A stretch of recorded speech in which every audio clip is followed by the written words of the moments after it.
નમસ્કાર. ચાલો આજે એક એવી સફર પર નીકળીએ જે જીવનના મૂળ સુધી જાય છે. એક એવા તત્વની સફર જે આપણા શ્વાસમાં છે, વનસ્પતિઓમાં છે અને પૃથ્વીના પેટાળમાં પણ છે. ક્યારેય વિચાર્યું છે કે એવી કઈ એક વસ્તુ છે જે આપણને, આ ઝાડપાનને અને જે હવામાં આપણે શ્વાસ લઈએ છીએ એ બધાને એકબીજા સાથે જોડે છે? છે ને મજાનો સવાલ? અને એનો જવાબ છે કાર્બન. હા, એ જ તત્વ જે જીવનનો આધાર છે. આજે આપણે આ કાર્બનની અવિરત મુસાફરીને સમજવાના છીએ, જેને આપણે કાર્બન ચક્ર તરીકે ઓળખીએ છીએ. તો ચાલો આ પ્રવાસમાં ઊંડા ઉતરીએ.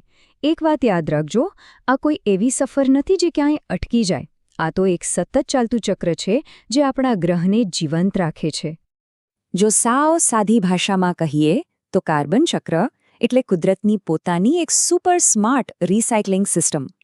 એ એવી વ્યવસ્થા છે જે ખાતરી કરે છે કે કાર્બનનો એક પણ અંશ વેડફાઈ ન જાય, પણ વાતાવરણ, જીવો અને પૃથ્વીના બીજા ભાગો વચ્ચે ફરતો જ રહે. અને આ આખી મુસાફરીમાં કાર્બનનું મનપસંદ વાહન કયું છે?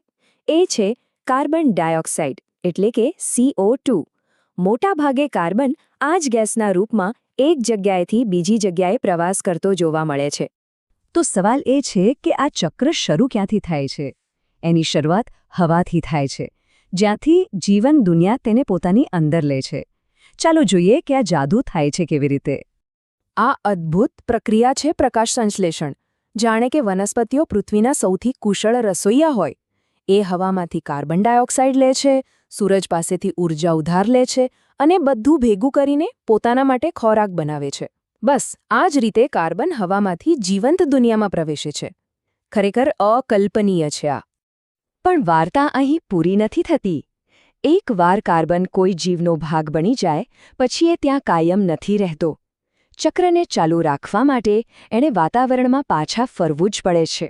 અને એના માટે પણ કુદરત પાસે ઘણા રસ્તા છે. પહેલો અને સૌથી જાણીતો રસ્તો છે શ્વસન. જ્યારે આપણે અને બીજા પ્રાણીઓ શ્વાસ લઈએ છીએ ત્યારે આપણે જે ખોરાક ખાધો હોય તેમાંથી ઊર્જા મેળવીએ છીએ અને બદલામાં ઉચ્છ્વાસ દ્વારા કાર્બન ડાયોક્સાઇડને પાછો હવામાં મોકલી દઈએ છીએ. બીજો રસ્તો છે વિઘટન. જ્યારે કોઈ છોડ કે પ્રાણી મૃત્યુ પામે ત્યારે કુદરતના નાના પણ ખૂબ જ મહેનતુ સફાઈ કામદારો એટલે કે બેક્ટેરિયા અને ફૂગ કામે લાગી જાય છે. તેઓ મૃત શરીરને તોડીને તેમાંથી કાર્બનને પાછો જમીન અને હવામાં ભેળવી દે છે. અને હવે ત્રીજો રસ્તો, જે મોટાભાગે માનવ પ્રવૃત્તિઓ સાથે જોડાયેલો છે, દહન એટલે કે બાળવું. જ્યારે આપણે ગાડી ચલાવવા પેટ્રોલ કે વીજળી બનાવવા કોલસો બાળીએ છીએ ત્યારે લાખો વર્ષોથી ધરતીના પેટાળમાં દબાયેલો કાર્બન ખૂબ જ ઝડપથી અને ઓમના મોટા જથ્થામાં CO2 બનીને વાતાવરણમાં ભળી જાય છે. આપણે હવા અને જમીનની વાત કરીએ, પણ આ આખા ચક્રનો સૌથી મોટો અને સૌથી શક્તિશાળી ખેલાડી તો હજી બાકી છે. અને એ છે આપણા વિશાળ મહાસાગરો. કદાચ જાણીને નવાઈ લાગશે કે હવા અને જમીન કરતાં અનેક ગણો વધારે કાર્બન તો મહાસાગરોમાં છુપાયેલો છે. મહાસાગરને એક મોટી કાર્બન બેંક સમજી લો. જ્યારે હવામાં CO2 વધી જાય ત્યારે સમુદ્ર તેને શોષીને પોતાની અંદર જમા કરી લે છે. અને જ્યારે હવામાં તેનું પ્રમાણ ઘટે ત્યારે એ પાછું આપી દે છે. આ રીતે એ પૃથ્વીના તાપમાનને કાબૂમાં રાખવામાં ખૂબ જ મોટી ભૂમિકા ભજવે છે.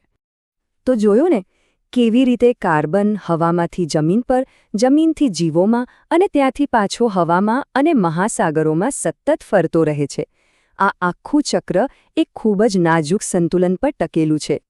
તો ચાલો આખી વાતને એકદમ ટૂંકમાં ફરીથી જોઈ લઈએ. પહેલી વાત, કાર્બન ક્યારેય અટકતો નથી, એ સતત ફરતો રહે છે. ક્યાં? વાતાવરણ, જીવો અને મહાસાગરો વચ્ચે. એની મુખ્ય પ્રક્રિયાઓ છે પ્રકાશ સંશ્લેષણ, શ્વસન, વિઘટન અને દહન. એનું મુખ્ય સ્વરૂપ છે કાર્બન ડાયોક્સાઇડ. અને હા, સૌથી મોટો સ્ટોરહાઉસ છે મહાસાગર. બસ આટલું જ છે આખું ચક્ર. અને આ બધું આપણને એક ખૂબ જ ગંભીર સવાલ પર લાવીને મૂકી દે છે.